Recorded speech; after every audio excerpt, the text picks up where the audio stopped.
Hello and welcome to a new channel চাই and cricket. আজকে ক্রিকেটের একটা লজ্জার দিন বলা যেতে পারে।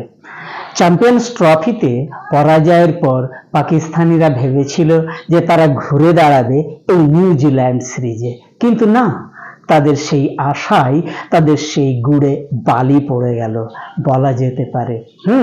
তারা রিজওয়ান এবং বাবরকে ছেড়ে কিন্তু নিউজিল্যান্ডে টিম নিয়ে গিয়েছিল, ভেবেছিল এদের ছাড়াই তারা নিউজিল্যান্ডের মাঠে টি-20 ক্রিকেট জয় করে দেখাবে, কিন্তু না, তাদের সেই আশা পূর্ণ হলো না, বরঞ্চ এক লজ্জার হারের মুখোমুখি হতে হলো তাদেরকে।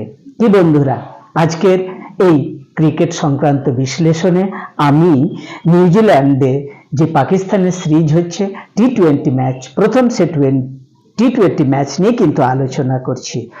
পাকিস্তান ক্রিকেট আজ প্রথম যে টি-20 ম্যাচ নিউজিল্যান্ডে অনুষ্ঠিত হচ্ছে ক্রাইস্টচার্চের মাঠে, সেইখানে প্রথমে ব্যাট করতে নেমেছিল।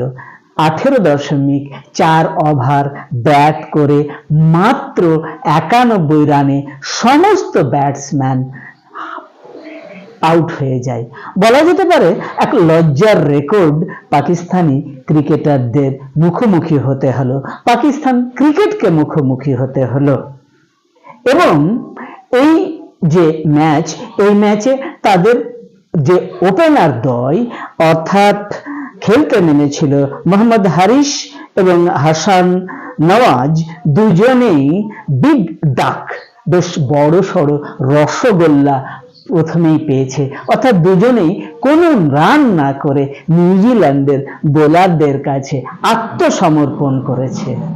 পরবর্তীতে ব্যাট করতে নেমেছিল সলমান আগা, পাকিস্তানের নতুন ক্যাপ্টেন। তার হাত ধরে এসেছে মাত্র 18 রান 20 বলে। বলা যেতে পারে কি যে টি-20 স্ট্যান্ডার্ডে বা টি-20 দিক থেকে এটা খুব ভালো রান না, ডেফিনেটলি না।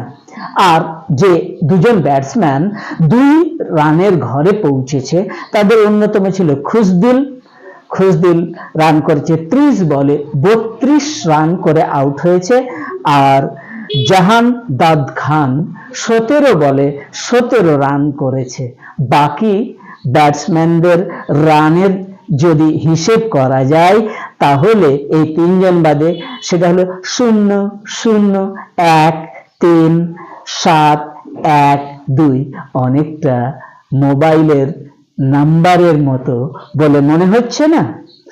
এবং নিউজিল্যান্ডের যে বোলার জেমিসন, সেই জেমিসন 4 ওভার বল করে একটি মেডেল নিয়ে মাত্র 8 রান খরচ করে তিনটি পাকিস্তানের ব্যাটসম্যানকে উইকেট হারাতে বাধ্য করেছে এবং প্যাভিলিয়নে ফেরত পাঠিয়েছে। অন্য যে নিউজিল্যান্ড থেকে সফল বোলার ছিল তাদের মধ্যে ছিল জ্যাকব ডাফের বোলিং বিশ্লেষণটা শুনলে তো আরো অবাক হতে হবে। 3.4 ওভার বল করে মাত্র 14 রান খরচ করে 4টা উইকেট কিন্তু এই জ্যাকব ডফ দখল করে নিয়েছে। আর বাকি যে 2 উইকেট এই দখল করেছে তার মধ্যে ভারতীয় বংশোদ্ভূত স্পিনার ইশ সৌধি 2 উইকেট দখল করেছে। কি পাকিস্তান ক্রিকেট চ্যাম্পিয়ন্স ট্রফির বদলা নিতে পারলো কি? না, চ্যাম্পিয়ন্স ট্রফির বদলা নিতে গিয়ে আরো বেশি করে লজ্জার মুখোমুখি হলো। কি মত আপনার মত আমাকে জানান।